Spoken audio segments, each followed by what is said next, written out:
Hello, everyone. My name is Denise Cordero, and I am a holistic life coach and soul mentor. You are tuning into another episode of Diving Deep with Denise. So this podcast intends to create a sisterhood, a tribe of women that gets to have raw and authentic conversations about all expressions of what it is to be embodied as a woman.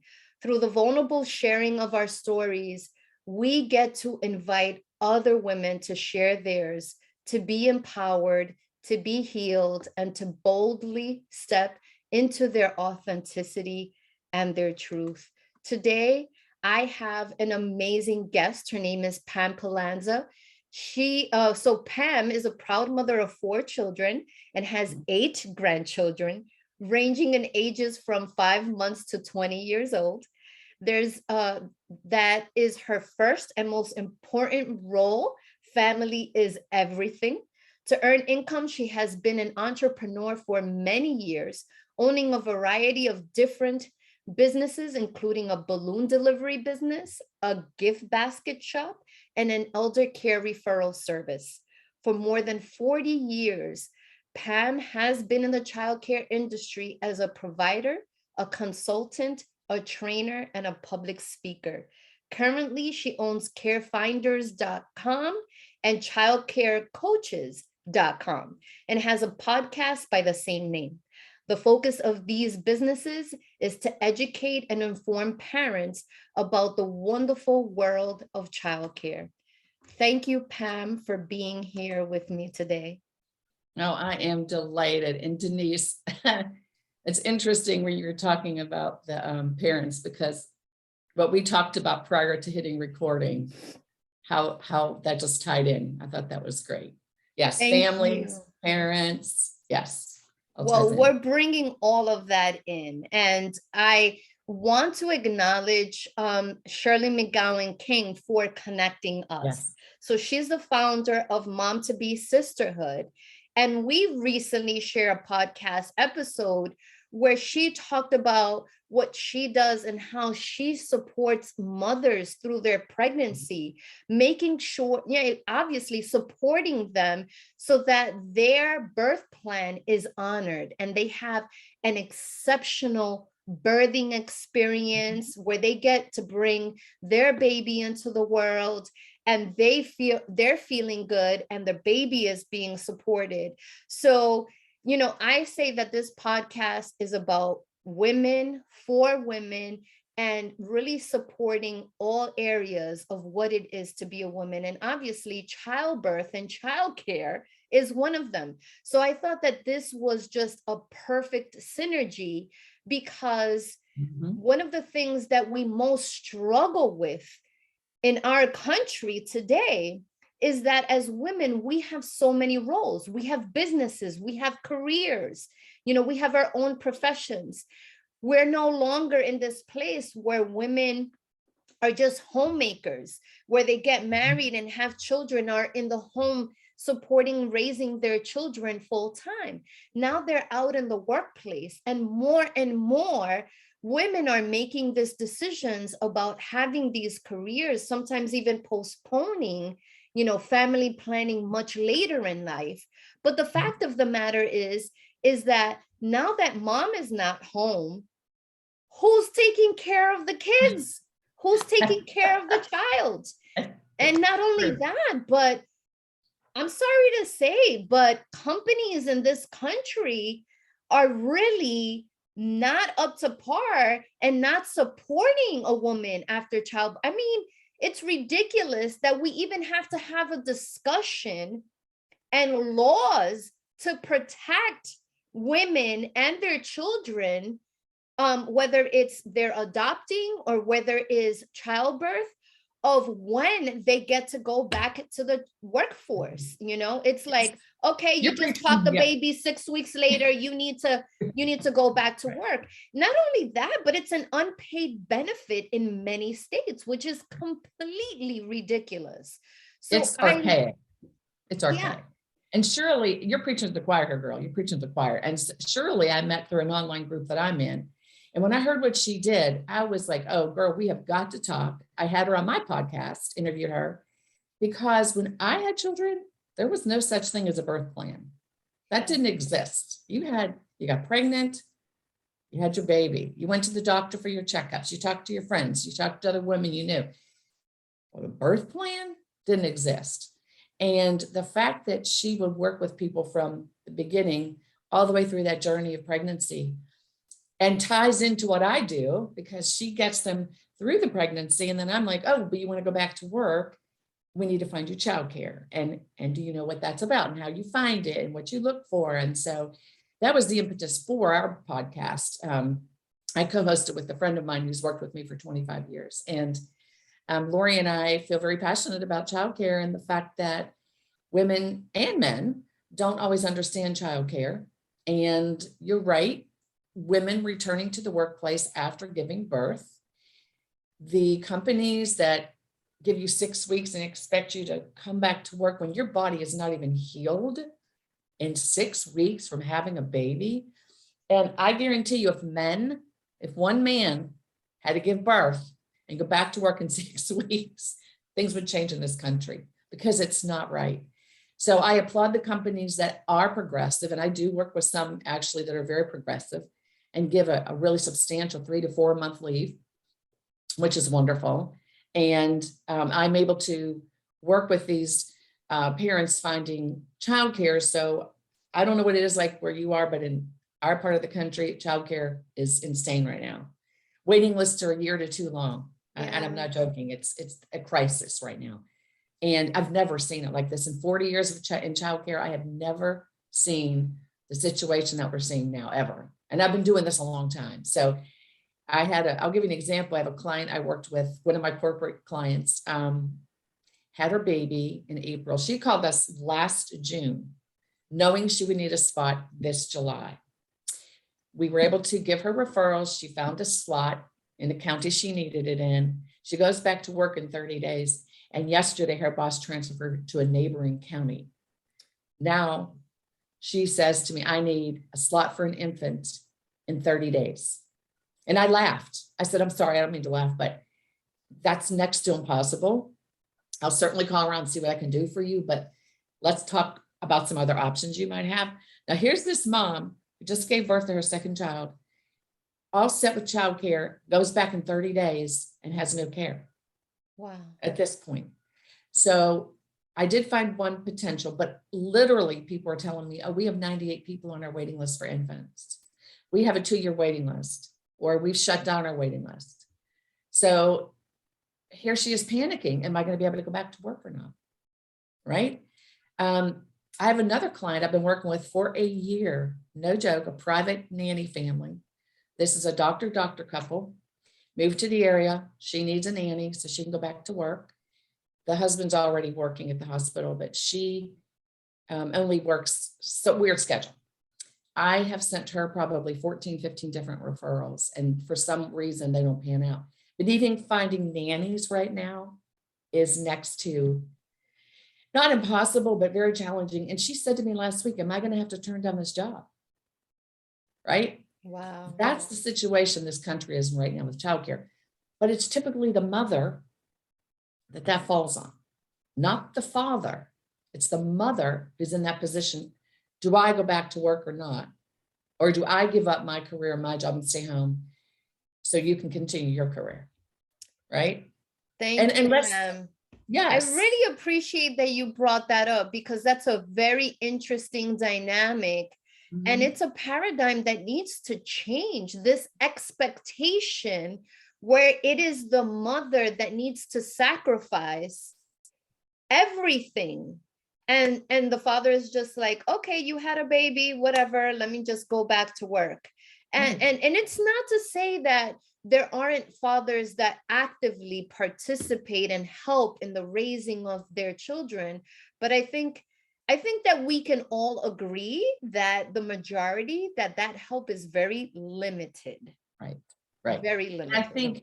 I think societal expectation is the woman's the caregiver, right? Now, in a situation where you have 2 career family, and I think when it comes down to it, you really have to look at the financials of it. who is making the most money to support the family? And maybe it is the father.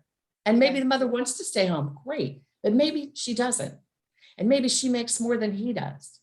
And then they have to have that conversation. Is he willing to step up and be the parent every day? Because let me tell you, I've had a lot of different jobs over my lifetime. Parenting is the toughest job you will ever have. It is the most challenging. It is the most rewarding, but it is the most exhausting some days. And it's not always a piece of cake, right? We know that we're parents. Yeah. So I think that's a conversation families have to have. And for 17 years, I was doing the same service, referral service for a big corporation here in town, big pharmaceutical company. And I would get women who put off having children until they were in their 40s because of their career. Yeah. Career was the most important thing, which is fine. That's a choice. Great. But then they would come and find out, well, now I can't have children, or they'd get pregnant and lose the baby, or things would happen. And I had others that had successful pregnancies, but they would come to me and say, I worked for all these years, 20 years at this company, and I've gotten to a certain position, but I think I want to stay home with my baby. I don't want to go back to work. Yeah. And I would say, that's okay. We can have that discussion. Like, why do you think you want to stay home? Do you think you lose your mind being home every day, all day with a child, not being in this environment? Some moms are more fulfilled, some women more fulfilled working. I worked the entire time I've had children, the whole entire time. And most of the time I've owned my own businesses. So I had the freedom to do what I needed to do, to be at their school plays and their events and field trips. And if they were sick, I stayed home, right? And I was very fortunate in that position. And working moms can do the same thing, just maybe looks a little different. But that was something, a conversation I would have with my clients is, well, let's talk about this. Let's really think this through, because you don't necessarily have to stay home. We can find care for you, or we can find, and we had to get creative sometimes. Right now I'm having to get pretty creative with people for childcare. You know, but it's important just to have those conversations. So you're right. And I think there are a lot of companies that have woken up and are realizing that investing in mothers and fathers, you have same-sex couples who are adopting children. Someone needs to be taking care of that child. Somebody needs some leave somewhere, right? The girl that works with me, she adopted. I'll give you an example. She adopted a child. Lori and I worked together for a very long time. And she adopted her first child when she was 39. And she worked for me at the time. We worked at an agency, a nonprofit together, and I was her boss. And she came in and she said, I need to take some time off. They just called me. I need to go get my baby, like that quick. Go get my baby. I said, great, awesome. You know, gave her all the support she needed. And then a couple of years later, she adopts another one. And by this time, she's like 40, almost 41. And I said, you are so old adopting this baby. I was teasing her, like, you are so old. Well, guess what? I ended up pregnant at 42 with my last child. And so she reminds me, she said, you said I was old. You were 42, almost 43 before you had your last one. But the point for her story is she comes in, she says, I've adopted this baby. She now has no nursery. She didn't know she was going to get the baby that fast. Nothing planned, no childcare lined up, nothing bought. But they're saying, come to the hospital, get the baby, which was 4 hours away. So she and her husband hopped in the car, had to go get the baby, come home, and now start from scratch with everything and find childcare and prepare the nursery and buy all the clothes and all the food, just everything. And she was very lucky. She worked for me and I was very supportive, but a lot of companies aren't. And I think if companies realize the investment in that employee with the support of what like Shirley does, with supportive services like what I offer. And I even know a lady that is awesome. I've interviewed her on my podcast. Her first episode just aired Tuesday. She transitions parents back to work after having children. That's awesome. Which is, so we kind of like, we joke that we have like the continuum of care. Yes. But the company she works with are so, they're lucky to have her. And I know from me, when I worked with this large pharmaceutical company, they do not know the number of employees that we were able to keep in their positions. A lot of them wanted to walk away because they were afraid, because they didn't understand what they were going to do. They didn't understand childcare, or they had fears of being a new mom. And so we would kind of talk them off the ledge a little bit, work with them, and they would stay in their positions at work, and they were happy staying at their work position, right? So I don't know how we can change things in this country that companies owned by, I think honestly, and I'm not stereotyping, I think if you're a mom, you get this. If you're a CEO and you're a mom, this is not even a question. It's typically the male CEOs of large companies who have wives who don't work, or they have nannies, or, you know what I mean? Financially, it's not a big deal for them. Childcare is not even an issue. They don't understand the impact it has on the employee, whether you're a mom or a dad. And if they supported that journey, I think the loyalty of those employees to that company would go very, very deep. Because it makes sense. Absolutely. I think you pointed to something that is very important. It is usually a man that is making, or a board of men that are making these type of decisions and are not really taking into consideration women in the workforce at all, Right. Denise, just think about what your body goes through when you have a baby. Yeah. Okay. That is like turning you inside out. I mean, I don't know how to describe this. So I say to my husband, like, I'm going to strap a watermelon on you and you try to give birth to it. And then you'll understand what that's like to have a child, because men have no clue, none. They can watch their partner, they can watch their wife, but until they have physically experienced what it does to your body and what your changes happen in your body, your hormones, all that stuff that happens, because pregnancy is a beautiful thing, but it's sometimes not always. Yeah. Right. Let's be honest. It's not always pretty. And so I think if men understood that, oh my goodness, this person has now just spit out another person. There's a whole lot that's just happened here. And now we expect you to come back and work in 6 weeks and be all perky and happy and dive right into your job. And, women are crying. I mean, one of the things I used to tell my clients is like, you're going to cry the first probably a couple of weeks when you drop your sweet little baby off at childcare and you have to go to work because you want to be with your baby, and but you have to work. Sometimes it's there's not a choice. They have to work. I've been in the field forever. When I had my daughter, I had a nanny the first year, my last one, because let me just tell you, my kids were 21, 16, and 14 when I had my last one. And I had a nanny for her the first year. And then I put her in a childcare home. And I knew the woman for 20 years and she was phenomenal. Do you know, I cried almost every day for 3 weeks going to work. I'd drop Maya off and I'd be like, oh, I'm leaving my sweet. I would just be so upset. And I'm like, wait a minute. You have 3 other kids. You've been through this. And, you know this woman and you've been in childcare and all these good things. I still cried going to work. So I would tell my clients, like, you're going to cry and it's okay. Expect that. But then, so they're drop off their sweet baby and they're crying all the way to work, but now they have to go suck it up and go into their job. Right. Wow. So I just think that if companies invested into supporting women, and I'll say dads, because like I said, there are dads that go through the same thing, not quite to the extent that women do, but support that, they would see such a difference in their workforce. Absolutely.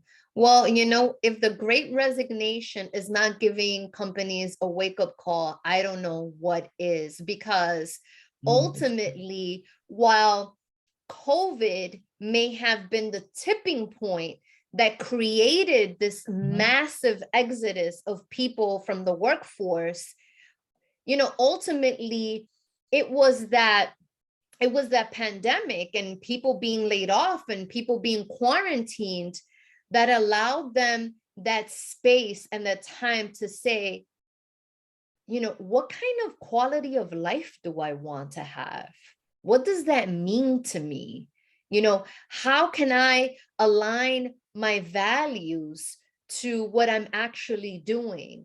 And so people, and still to this day, are rethinking about how hard they want to work for little compensation, or not enough benefits, all these different things, workplace culture, whether they're being supported, whether they're being, respected and honored.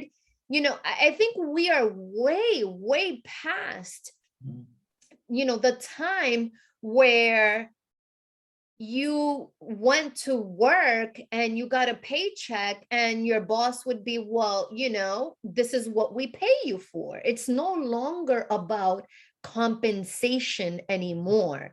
Yes, we need competitive or compensation that commensurates with that person's skill level, experience, and so forth.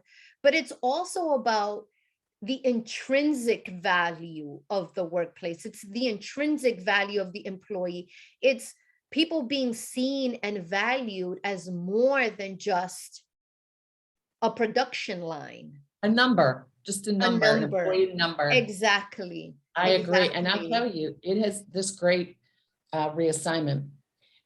I think it's been a blessing that has come out of COVID, quite honestly, for people, because they had the time to slow down and to say, is this really what I want for my life? Yes. No, this is not what I want for my life. And instead of making their life work around their job, they're making their job work around their life.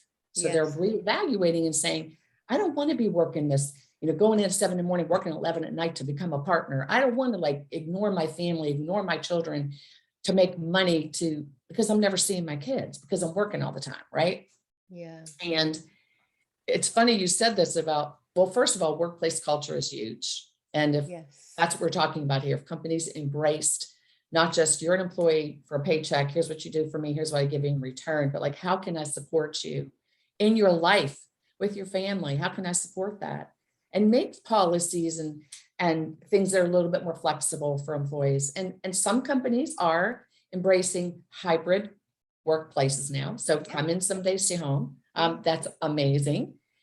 They're finding people are a lot more productive when they're working from home and not in the office, gossiping at the water cooler, playing on the internet for half an hour when they should be working, those sorts of things. So I think some companies, because of COVID, are becoming a little more aware of they can get their work done. It doesn't matter where. As long as they get their job done, we're cool with that, right? And I think that's brilliant. And so I think we might slowly start seeing some progress being made in the area of supporting employees. I think we're a long way away from where we would like to see it. Absolutely. But relating this back to childcare, there are a lot of places can't find teachers now because guess what? They were working for a minimum wage or $10 an hour, no benefits in a childcare center. Here comes COVID, they're off, right? All of a sudden, you can go to McDonald's and make $15 an hour flipping burgers and you have full benefits. What are you going to do? Are you kidding me? I mean, so a lot of them here in our county right now, in our area, the directors will tell me, I have had to shut down classrooms because I can't find teachers. I had one tell me yesterday, we hired 6, we fire 6. They come in, they don't understand the job. They're not, a lot of them tell me this younger generation does not have the work ethic of people like my age, but that's a whole nother podcast. But my point is, so that's what's happening. They're coming in, they're going, I'm not doing this. And they leave. Where my generation, I would go get the job, I'd suck it up and deal with it. Right. Because that's what I was taught. You go, you do your best, you hang in there, you give your best and you're out of the company. Kids nowadays or adults nowadays are going no, that's not for me. And I applaud that, quite honestly.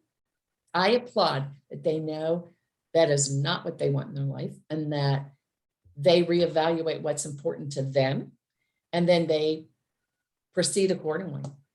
So it is affecting companies all over the place, but maybe it's time that companies woke up and realize if we pay people better and we support them in ways that's not necessarily financial, but support them in other areas of their life, we'll get those quality employees that we've been looking for and they'll stay with us and they'll be loyal to us. Yes. But that's going to be a change that's going to happen slowly. I think COVID's kind of been the impetus for some of it, but I think we have a long way to go yet. I hate to say that, but I think we have a long way to go. We do, but the conversations are being had and it's getting louder and louder and it's expanding and people are talking more and more about it. And I think that's where it starts. Right. That definitely where it starts. I mean, the statistics don't lie. No. When you have companies, multi-million-dollar companies that all of a sudden cannot fill their workforce, they're going to have to really strongly think about how they do things, right? I Right. mean, they're Oh, for only going sure. to hit up against the wall so many times and realize maybe we need to change our hiring practices. We need to Right. change the way that we're operating. We need to enhance or redevelop or talk about culture, and Sure. how that affects and how that affects retention. So Yes. that's And I'll tell you, no, I'm sorry, Barbara, this lady I interviewed for my podcast, she quoted a statistic, which I think is very important. 43% of women make a change in their job after giving birth, right? So it's either they stay home, they go from part-time and from full-time to part-time, they find a company that has a better culture, or they find a company that's more family friendly, right? So they're having a baby, and that's an aha moment. It's like their great reassignment. They go, oh, wait a minute. That job that I thought was so important to me, maybe not. Maybe I'm going to stay home, or maybe I'm going to back off, or I'm going to go find a company that is more family supportive or has a better culture if I have to be here all day long. Yeah. So I thought that was a huge statistic that, yeah, that's huge. That tells you right there, there needs to be some work done with companies supporting families. Absolutely.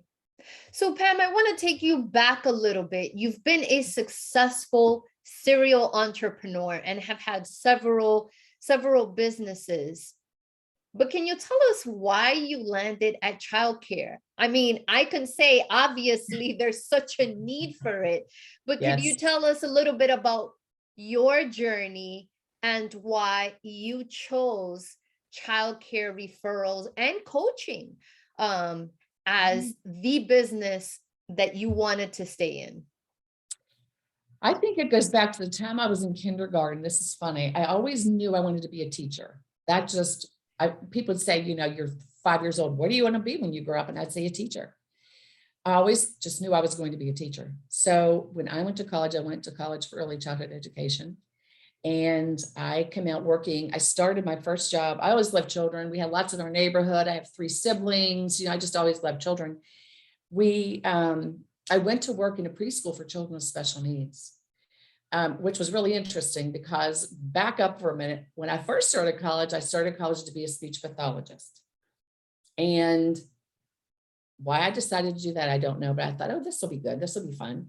And in one of our classes, the teacher showed us a video of some people we might be working with, adults with strokes or whatever. And one was a kid with disabilities.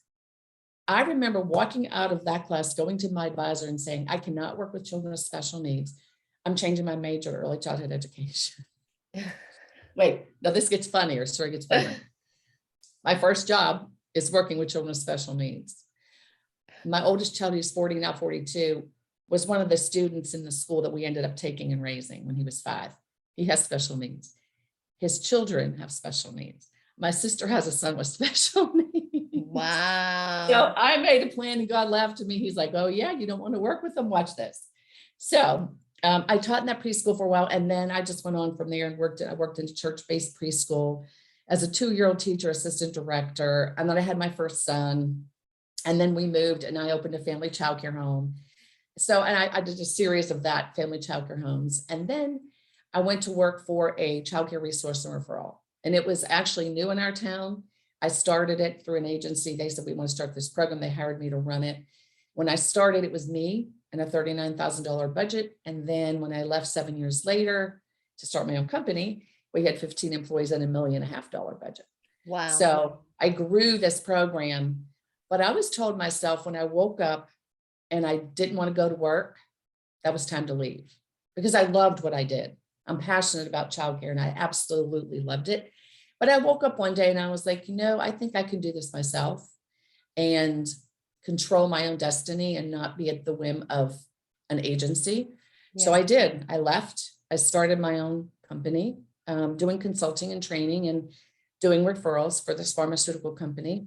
I also did a lot of consulting with childcare facilities who, in our state, we have what's called the STAR system, which rates facilities from 1 to 5 stars, 5 obviously being the best. And I would consult with those facilities and get them ready for the state assessments. So we would say, Lori and I would go in, we'd assess the classroom, we'd work with them for whatever time frame they had available before their assessment. Sometimes that was 6 months, sometimes that was a year, whatever it was. And we would work with them on improving the quality. So I was doing that while I was also doing referrals at the same time. And we literally were probably in, over the 20-year period we did this, I'd say we visited over easily 500-600 individual classrooms we worked with. Wow. And over 1,000 teachers, administrators, whatever. So with that background, because I saw the good, the bad, and the ugly in facilities. I bet. But also working with our corporate clients where we, over 1,500 families we help with childcare.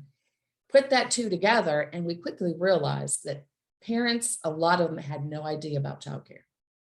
They have no idea where to begin. They don't know what questions to ask. They don't know what they're supposed to be looking for. They don't know what they're supposed to be running away from as fast as possible. So we do. So we started the podcast. And let me just tell you, as part of our referral, we refer, we don't recommend for legal reasons. Okay.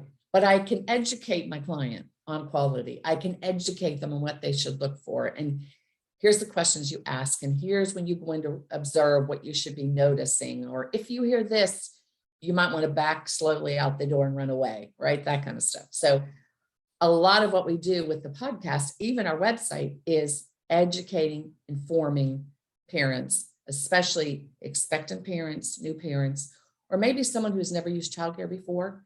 They may have been a mom that was working, had a baby, decided to stay home for a couple of years, maybe a year or two, and now they're going back in the workforce, but they've never had to use childcare before, so they need to know what to do. So a lot of that's what we're about. We kind of give them, here are your options on childcare. Here's what you can expect to pay, which, let's talk about that, is nuts right now. Oh my goodness, yes. Yeah, parents, usually childcare is your second most expensive monthly cost behind your house or your rent. Yes. Like literally.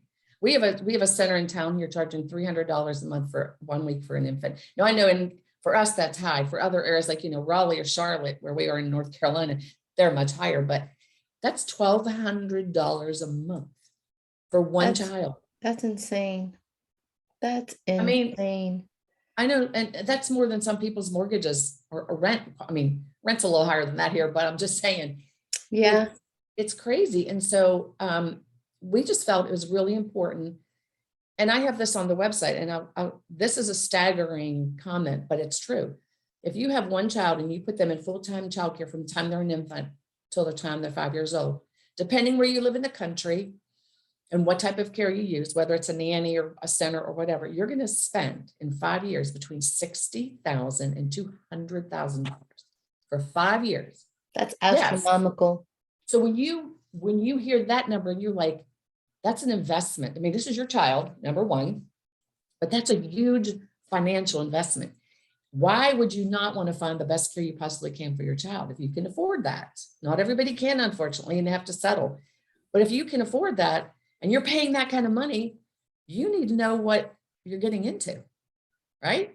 And you need to know, people go to buy a car, Denise, and they know, tell me about the features, tell me about the accessories. They ask hundreds of questions about a car, but they don't when they're looking for childcare. They either don't know what to ask, or they're afraid to ask a question and be thought of as annoying or stupid, or why are you bothering me? We have a slot. Do you want it? Because I have 5 other people behind you that want it. So, right. Right. But you need to educate yourself. And that's what we do. So we even have a space on our website where people can ask us questions. That's amazing. Thank you for that resource. So I know that you're headquartered in North Carolina, but how far is your reach? Do you help clients across the whole country?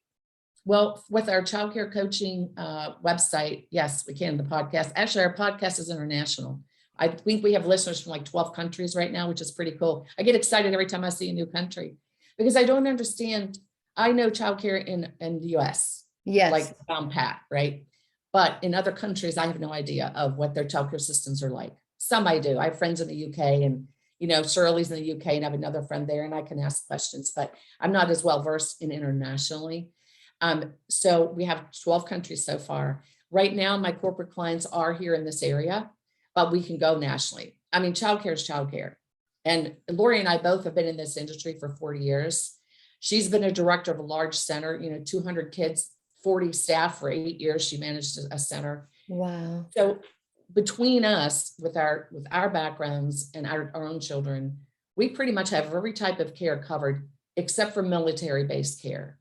We were never permitted. I mean, that's the military is top notch typically with their childcare, and they have consultants and licensors that are within the military. So we never did that, but we've done every other type of childcare you can imagine.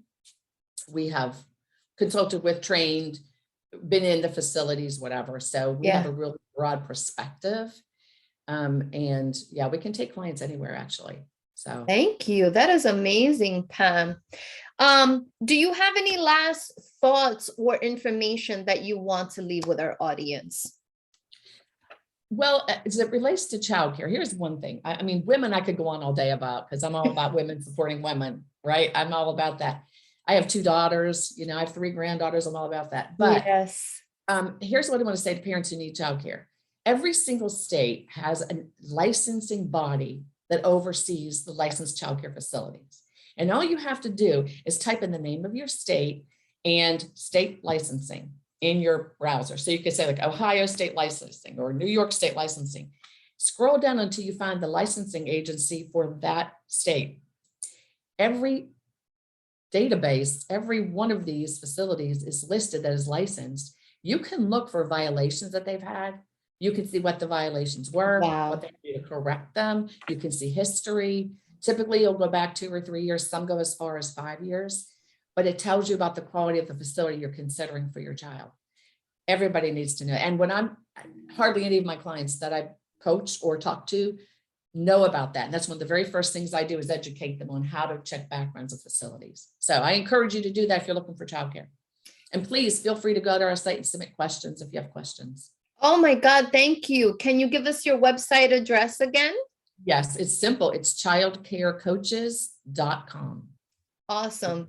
And I will include those details with the episode notes and everything. So anyone, I'm sure there's a lot of people out there that are struggling with a childcare, or perhaps need a little bit more education. You know, they're having their first child and they want to be prepared and they want to be empowered.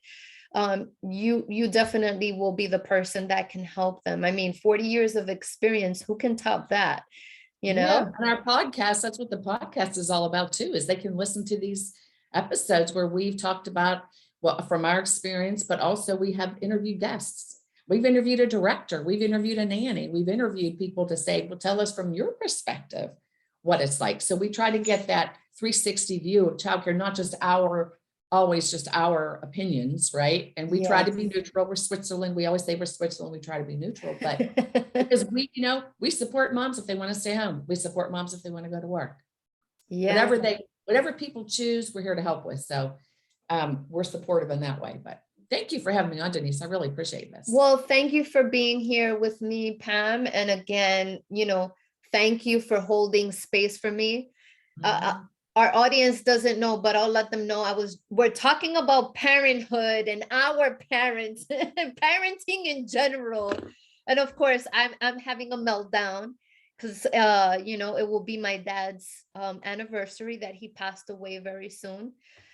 So this is women supporting women. And thank you for your support and thank you for being here and for sharing your business acumen and everything that you do to help and to support women, you know, and childcare. So I appreciate it. Happy to be here. And I really appreciate you having me on, Denise. Take care. You too. Thank you, everybody, for watching another episode of Diving Deep with Denise. Please like, share, subscribe on all podcast channels and YouTube. And go check out Pam's website as well. We'll include the deets in the episode notes. Until next time, take care.